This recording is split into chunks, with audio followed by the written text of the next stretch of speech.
आज हम कक्षा 12 के जीव विज्ञान का दूसरा अध्याय पढ़ने वाले हैं। इस अध्याय जिसका नाम है मानव जनन या अंग्रेजी में इसको ह्यूमन इंट्रोडक्शन करते हैं। इसके बारे में हम लोग पढ़ेंगे। इसके पहले का जो पहला अध्याय है उसके सभी वीडियो जो है चैनल पे दिए गए हैं, वहाँ से आप लोग जाके देख सकते हैं। तो स्टार्ट करते हैं कि इस अध्याय का पाठ्यक्रम क्या क्या है, क्या क्या हम लोग को इस अध्याय में पढ़ने हैं, उसको पहले देख लेते हैं। तो पहला हम लोगों को पढ़ना है नर और मादा जनन तंत्र के बारे में पढ़ेंगे। दूसरा पढ़ेंगे लोग विषण व अंडाशय की सूक्ष्मदर्शी शारीरिक संरचना पढ़ेंगे कि किस तरह से इसकी संरचना होती है, कार्य की पढ़ेंगे। अगला जो पढ़ेंगे वो हम लोग पढ़ेंगे युग्मक जनन या इसको शुक्राणु जनन, और नर में इसको शुक्राणु जनन कहते हैं और मादा में अंडाणु जनन कहते हैं। इसके बारे में पढ़ेंगे। अगला जो टॉपिक हम लोग पढ़ेंगे वो हम लोग पढ़ेंगे मानसिक चक्र या जिसको इंग्लिश में मेंस्ट्रुअल साइकिल कहते हैं, इसके बारे में हम लोग पढ़ेंगे। अगला जो पढ़ेंगे वो हम लोग पढ़ेंगे न्यूट्रिशन या जिसको इंग्लिश में फर्टिलाइजेशन कहते हैं, इसके बारे में हम लोग पढ़ेंगे फर्टिलाइजेशन के बारे में। नेक्स्ट टॉपिक जो हम लोग पढ़ने वाले हैं भ्रूणी परिवर्तन या एम्ब्रियोनिक डेवलपमेंट जिसको कहते हैं, ये पढ़ेंगे। फिर अगला जो पढ़ेंगे हम लोग अंतरोपण जिसको इंग्लिश में इम्प्लांटेशन कहते हैं, इसके बारे में पढ़ेंगे। और अगला जो पढ़ेंगे हम लोग सकर्मकता एवं प्लेसेंटा निर्माण पढ़ेंगे। तो ये हो गया। और नेक्स्ट एंड लास्ट टॉपिक हम लोग पढ़ेंगे, ना लास्ट नहीं है, इसके बाद ये टॉपिक है प्रसव, इसको पार्टिशन करते हैं। और इसके बाद एक टॉपिक लास्ट हम लोग का बचेगा दुग्ध स्रावण या जिसको इंग्लिश में लैक्टेशन कहते हैं। तो ये टॉपिक हम लोग को इस चैप्टर में पढ़ने हैं। ये सिलेबस है पूरा इस चैप्टर का कि क्या क्या जो है पढ़ना है। तो चलिए स्टार्ट करते हैं लोग। पहला नर जनन तंत्र हम लोग पढ़ेंगे। इस वीडियो में केवल हम लोग नर जनन तंत्र ही पढ़ेंगे, नर जनन तंत्र की संरचना किस तरह से होती है। फिर अगली वीडियो में मादा जनन तंत्र ऐसे करके मतलब अगले भाग में लोग एक एक भाग करके इसको लोग पढ़ेंगे। तो सबसे पहले बात करते हैं मानव की, क्योंकि इस चैप्टर का नाम ही है मानव जनन। तो एक्चुअली में अगर हम लोग कुछ लैंगिक जनन की दृष्टि से अगर मानव को परिभाषित करना हो कि मानव किस तरह का प्राणी है लैंगिक जनन की दृष्टि से, तो हम लोग ये कर सकते हैं कि मानव जो है लैंगिक जनन करने वाला प्राणी है। मानव में लैंगिक जनन ही होता है, अलैंगिक जनन नहीं पाया जाता है। तो मानव एक लैंगिक जनन करने वाला और सजीव प्रजक या जरायु प्राणी, ये परिभाषा है। अगर मानव को लोग लैंगिक जनन की दृष्टि से परिभाषित करते हैं तो ठीक है। तो यहाँ पे मानव लैंगिक रूप से जनन करने वाला, ये बात समझ में आ गई कि नहीं, मानव में केवल और केवल लैंगिक जनन होता है और सजीव प्रजक या जरायु प्राणी है। इसके बारे में हम थोड़ा सा जान लेते हैं कि सजीव प्रजक क्या होता है। देखिए जब जनन के फलस्वरूप क्या है, जनन का फलस्वरूप संतति उत्पन्न होती है। अब संतति उत्पन्न होती है तो प्राणी में इसके दो तरीके हैं। पहला तरीका है या तो सुविकसित, मतलब एक पूरी तरह से विकसित एक नन्हे से प्राणी को, अपने जैसे नन्हे से प्राणी को जन्म दे, जो जिसकी जो संरचना है उसे उसके वयस्क जैसे देखे, बस अंतर इतना हो कि वो छोटा रहता है और वयस्क जो है बड़ा रहता है। तो ऐसे प्राणी को कहा जाता है सजीव प्रजक प्राणी। मतलब ऐसे प्राणी जो एक सुविकसित शिशु को जन्म देते हैं तो उसको कहा जाता है सजीव प्रजक। दूसरा होता है अंड प्रजक। अब इन प्राणियों में क्या होता है कि इन प्राणियों में जो भ्रूण का विकास होता है वो उनके शरीर में न होकर शरीर से बाहर होता है, और सजीव प्रजक प्राणियों में जो भ्रूणीय विकास है वो शरीर के अंदर ही होता है। और जब भ्रूण जो है पूरी तरह से एक शिशु के रूप में विकसित हो जाता है तो जन्म लेता है। तो ऐसे प्राणी सजीव प्रजक हो गए। अन्य प्रजक में पहली बार कि ये जितने भी जीव हैं, ठीक है, अन्य प्रजक के जो भी अंतर्गत आएंगे वो एक मतलब निषेचित अंडा उत्पन्न करेंगे और वो उनके शरीर से बाहर रह करके पूरा जो भ्रूणी परिवर्तन है, जो भ्रूणी विकास है, उस अंडे में ही चलेगी। और जब वो जो भ्रूण है पूरी तरह से विकसित हो जाएगा तो वो जो है वो अंडे का जो खोखला है उसको तोड़ करके बाहर निकलेगा। तो ऐसे जीव को कहा जाता है अनप्रजनन। क्लियर? अब अगला हम लोग पढ़ते हैं कि मानव जन्म में जो भी घटनाएं होती हैं, ठीक है, मानव जन्म में जो भी घटनाएं होती हैं वो एक क्रमबद्ध तरीके से होती हैं। तो कौन कौन सी घटनाएं जो है किस क्रम में होती हैं उसके बारे में हम लोग पढ़ते हैं। तो मानव जन्म के अंतर्गत निम्न घटनाएं सम्मिलित है। पहली जो घटना सम्मिलित है वो है युग्मकों की रचना, यानी इसको युग्मकों की रचना, इसको हम लोग इस चैप्टर में युग्मक जनन नामक टॉपिक के अंतर्गत पढ़ेंगे। तो मतलब युग्मक जनन का मतलब क्या हो गया कि पुरुषों में जो शुक्राणुओं का निर्माण है और स्त्रियों में अंडाणुओं के निर्माण की जो प्रक्रिया है उसी को युग्मक जनन कहा जाता है। तो जो मानव जन्म के अंतर्गत जो पहली घटना घटती है वो है युग्मकों की रचना। दूसरी घटना इसके बाद जो घटती है वो स्त्री जनन पत्र में शुक्राणुओं का स्थानांतरण, कि जो स्त्री जनन पत्र है उसमें शुक्राणुओं को पहुंचाना। और इस घटना को हम सेशन नाम से पढ़ेंगे आगे। अब इसके बाद जो घटना है वो है पुरुष तथा स्त्री के युग्मकों का संलयन, कि जो पुरुष का शुक्राणु है और जो स्त्री का अंडाणु है उनका आपस में संलयन। और इस जो संलयन की घटना है इसको हम पढ़ेंगे निषेचन के रूप में। ठीक, अगला जो है वो है युग्मनज का निर्माण। जब पुरुष और स्त्री की युग्मक आपस में संलयित हो जाते हैं तो क्या बनता है? युग्मनज बनता है। युग्मनज का निर्माण, तो इसके बारे में हम लोग पढ़ेंगे। फिर अगला जो टॉपिक, अगला जो घटना है जो मानव जन्म के अंतर्गत घटती है, जब युग्मनज का निर्माण हो जाता है तो युग्मनज से निर्माण होता है कोकरकुटी का। ठीक है, और तो ये हम लोग इसमें ये पढ़ेंगे ना कि कोकरकुटी की रचना किस तरह से होती है और उसका परिवर्तन कैसे होता है। और हम लोग पढ़ने वाले हैं कोकरकुटी का गर्भाशय की दीवार से चिपकना, जिसको हम लोग पढ़ेंगे अंतःपुर के नाम से पढ़ेंगे। ये घटना हो गई। और नेक्स्ट अगली जो घटना हम लोग पढ़ेंगे वो पढ़ेंगे भ्रूणी परिवर्तन, या जिसको हम लोग गर्भावधि के नाम से पढ़ेंगे। और लास्ट जो घटना हो गई वो हो गई शिशु का जन्म। तो ये मानव जन्म के अंतर्गत घटने वाली घटनाएं हैं जो एक क्रम से घटती हैं, यानी पहले ये घटना घटेगी, दूसरी बार ये, फिर तीसरे नंबर पे ये, फिर चौथे नंबर पे ये, 5 नंबर पे ये, 6 नंबर पे ये, 7 नंबर पे ये, 8 नंबर पे ये, यानी ये क्रमबद्ध तरीके से घटेंगे। ऐसा नहीं हो सकता कि ये वाली घटना पहले घट जाए और ये वाला बाद में घटे। ठीक है, तो ये मानव जन्म के अंतर्गत ये जितनी भी घटनाएं हैं सब एक क्रमबद्ध तरीके से घटती हैं। तो हम लोग पहला जो पढ़ने वाले हैं वो पढ़ेंगे हम लोग पुरुष जनन तंत्र। पुरुष जनन तंत्र, तो यहाँ पे ये फिगर दिख रहा होगा, ठीक है, पुरुष जनन तंत्र का फिगर है। अब जो पुरुष में जो जनन तंत्र है वे एक्चुअली शरीर के जो श्रोणी क्षेत्र, शरीर का जो श्रोणी क्षेत्र, ये जो एरिया होता है यहाँ से लेके यहाँ का, उसको श्रोणी क्षेत्र कहा जाता है। ठीक है, श्रोणी क्षेत्र। तो इसी क्षेत्र में जो नर जनन तंत्र है वो श्रोणी क्षेत्र में ही व्यवस्थित होता है। ठीक है, श्रोणी क्षेत्र में व्यवस्थित होता है।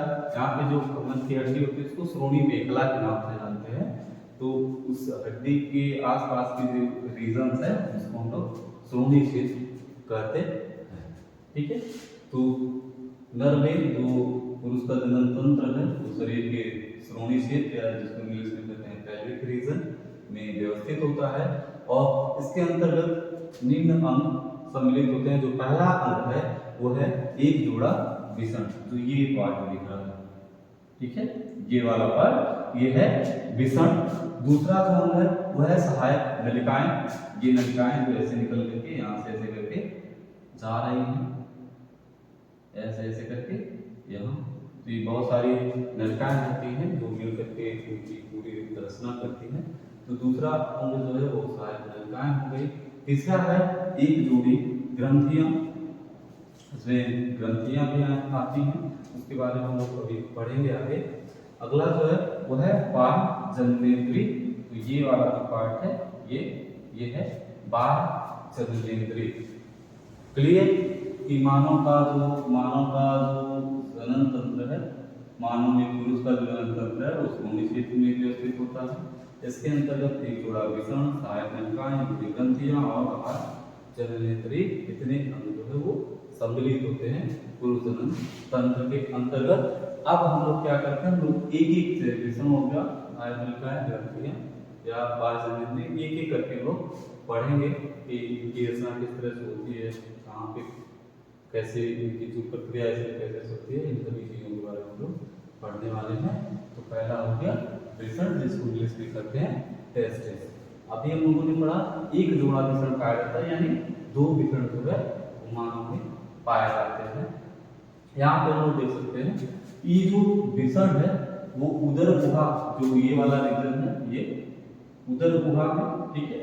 उदर गुहा के बाहर ये एक ऐसे करके थैली होती है, उसी में व्यवस्थित होता है, ठीक है। इस थैली को विषण कोश या सैक्रोटम के नाम से जानते हैं हम लोग। तो ये मतलब हम लोग कह सकते हैं कि जो विषण होता है वो उदर गुहा के बाहर एक थैली में व्यवस्थित होता है, और उस थैली को विषण कोश कहते हैं या इंग्लिश में सैक्रोटम कहते हैं, ठीक। अब ये शरीर से बाहर निकला हुआ होता है। शरीर से बाहर निकलने का फायदा क्या है? फायदा ये है कि जो इसमें युग्मक का निर्माण हो रहा है उसके लिए हमारे शरीर का, हमारे जो इसका विषण का जो तापमान है वो शरीर के तापमान से कम होना चाहिए, ठीक है। शुक्राणु जनन ये जो निर्माण की प्रक्रिया शुक्राणु पे, उसके लिए इसका जो तापमान है वो शरीर के तापमान से कम होना आवश्यक है। अन्यथा अगर तापमान शरीर के बराबर रहता है या उससे ज्यादा रहता है तो शुक्राणु जनन की जो प्रक्रिया, शुक्राणु निर्माण की प्रक्रिया जो है वो सही तरीके से नहीं चल पाती है, ठीक है।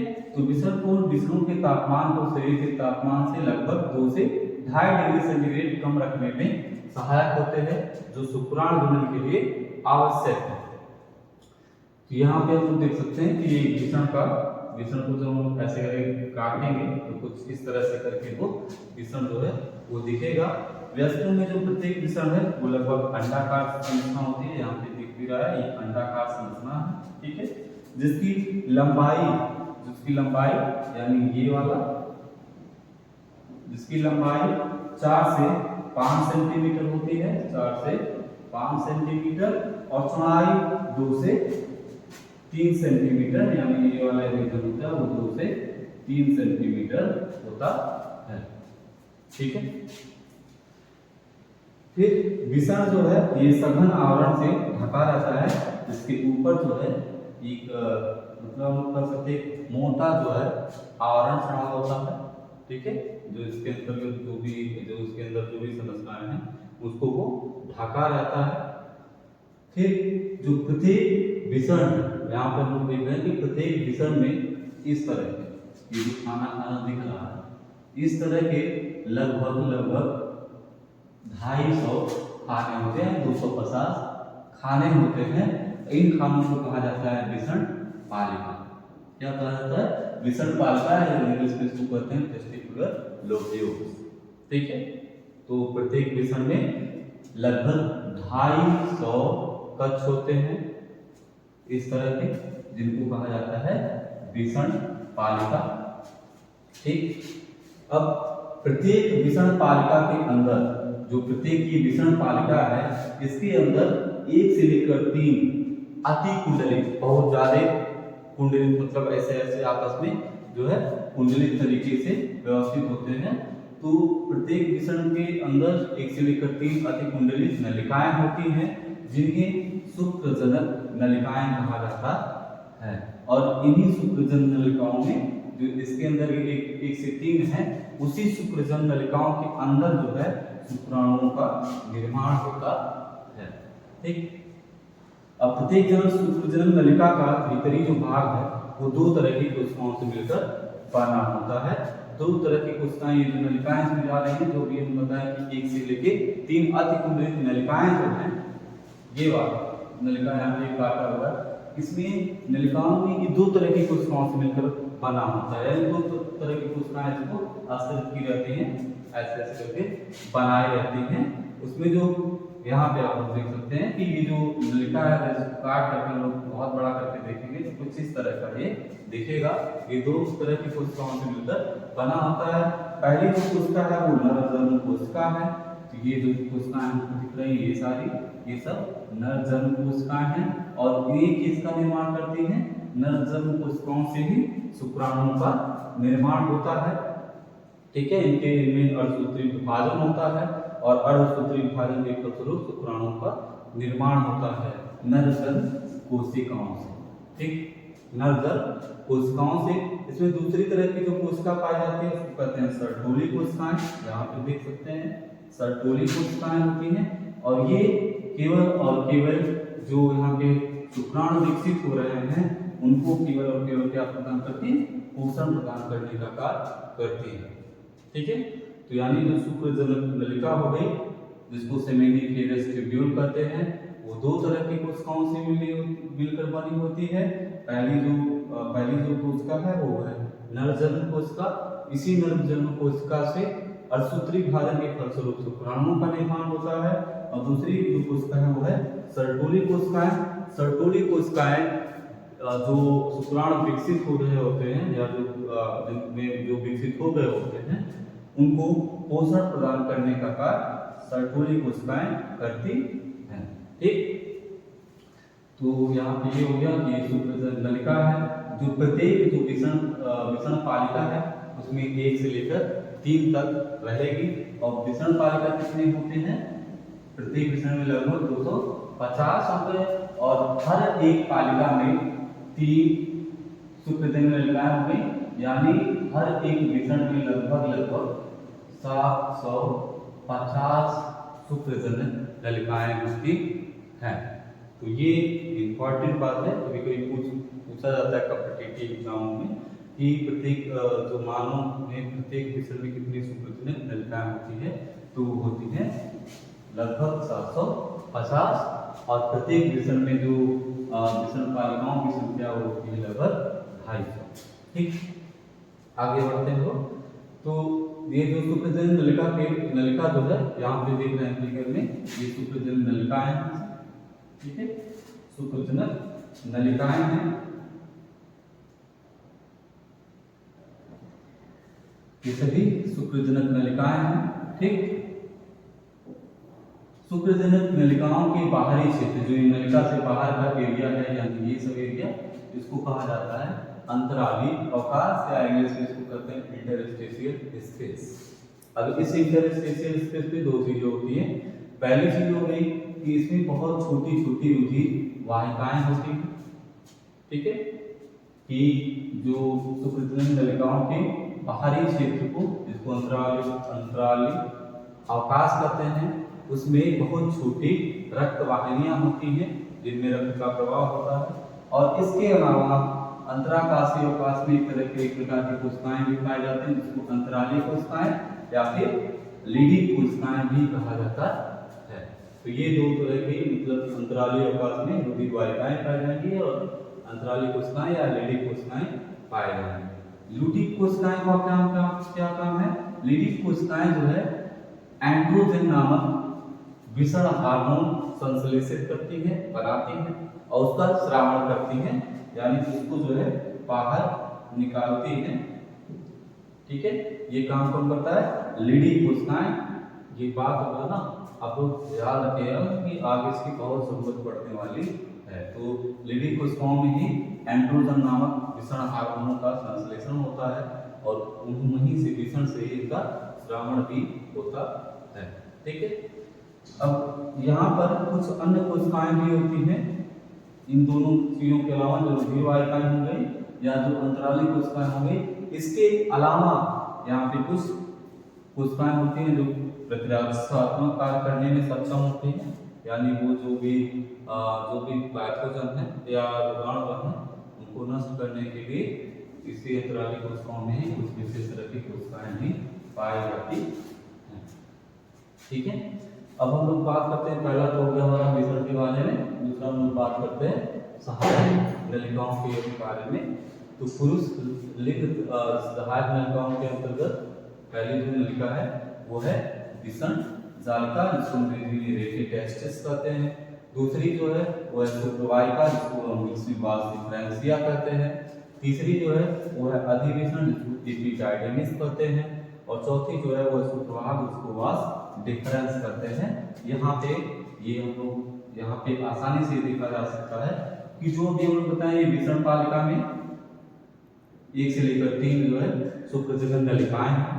वो नलिकाएं जब बाहर आती हैं, ठीक, वो नलिकाएं जब बाहर आती हैं तो बहुत सारी नलिकाएं मिलकर एक नलिका में मतलब इस तरह सम्मिलित होकर एक नलिका बनाती है, जिसको विसरण जालिका या इंग्लिश में रेटिटेस्टिस कहते हैं। ये जो विसरण जालिका है ये आगे चल करके बहुत सारी विसरण जालिकाएं आगे चल के एक आपस में संलग्नित होकर आपस में जुड़ करके एक उससे बड़ी वो वाहिनी बनाएंगे, जिसको कहा जाएगा शुक्रवाहिका। और ये सभी शुक्रवाहिकाएं जब विसरण से निकलती हैं तो विसरण के इस तरफ जा करके सभी एक और नलिका में मिलती हैं, जिसको अधिविसरण कहा जाता है। और अधिविसरण जो है ये आगे चलकर एक और नलिका में खुलता है, जिसको शुक्रवाहक कहा जाता है। तो ये 4 तरह की जो नलिकाएं हैं वो पाई जाती है। तो विसरण की जो शुक्रजनन नलिकाएं विसरण नलिकाओं के माध्यम से शुक्रवाहिकाओं में खुलती हैं। जैसा कि हमने बताया कि प्रत्येक विसरण पालिका में 1 से लेकर 3 शुक्रजनन नलिकाएं हैं। ये नलिकाएं आगे चल करके कई सारी जो शुक्रजनन नलिकाएं हैं वो कई सारी जो है आगे चल करके एक नलिका में खुलती हैं, जिसको विसरण जालिका कहते हैं। अनेक विसरण जालिकाएं आगे जाकर फिर एक नलिका में खुलती हैं, जिसको शुक्रवाहिका कहते हैं। अनेक शुक्रवाहिकाएं जाकर फिर एक नलिका खुलती हैं, जिसको अधिविसरण कहते हैं। और अधिविसरण आगे जाकर एक दूसरी नलिका के रूप में आगे बढ़ता है, जिसको शुक्रवाहक कहते हैं। ठीक,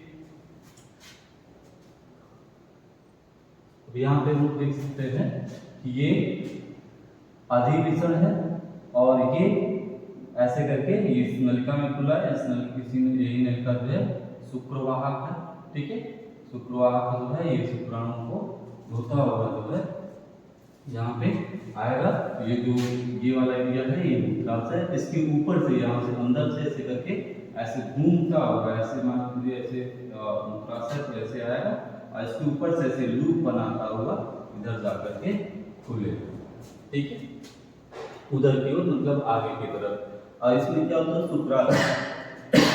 शुक्राशय से एक वाहिनी आती है। शुक्राशय ये वाला पार्ट है, ये शुक्राशय से भी छोटी छोटी वाहिनियां आती हैं, ऐसे करके यहाँ से भी वाहिनियां आती हैं। और वो वाहिनियां जो है ये जो मूत्र मार्ग है उसमें आकर रसकलनी वाहिनी के रूप में आगे खुलती है। ठीक, ये नलिकाएं विसरण से प्राप्त शुक्राणुओं को यहाँ से जो विसरण है यहाँ से जो भी शुक्राणुओं का निर्माण होता है उनको रोती हुई आगे तक ले जाती है, उनको रसकलनी वाहिनी में ले जाते हैं और यहाँ से जो शुक्राणु जो है बाहर जो मूत्र मार्ग से उनका स्थानांतरण जो है बाहर की तरफ हो जाता है। ये मूत्र मार्ग से मूत्राशय से निकलकर यहाँ पे मूत्राशय है। ठीक है, ये यहाँ से जो नली निकलती है मूत्र मार्ग है। अब ये मूत्र मार्ग आगे चलकर सिस्टम के माध्यम से गुजरता हुआ बाहर की ओर एक छोटे से छेद के रूप में खुलेगा। इस छेद को कहते हैं मूत्राशय मुख या इसको इंग्लिश में कहते हैं यूरेथ्रल मेनिटस। तो ये जो छोटा सा छेद है इसको इंग्लिश में कहते हैं, हिंदी में मूत्राशय मुख और इंग्लिश में यूरेथ्रल मेनिटस कहते हैं। तो वहाँ वो सबसे बाहरी छिद्र है और वहीं से जो शुक्राणु है जो वो है बाहर जो है शरीर से बाहर जो है निकलते हैं। ठीक, अब बात करते हैं बाह्य जननेंद्रिय की। तो ये वाला जो पार्ट है ये बाह्य जननेंद्रिय के अंतर्गत आता है। अब बाह्य जननेंद्रिय में क्या होता है कि ये जो सेक्रेशन कहा जाता है इसको पेनिस कहा जाता है। तो ये बाह्य जननेंद्रिय है और ये विशेष प्रकार के ऊतकों से मिलकर बना होता है जो इसके उत्कर्षण या उत्थान के लिए आवश्यक होते हैं।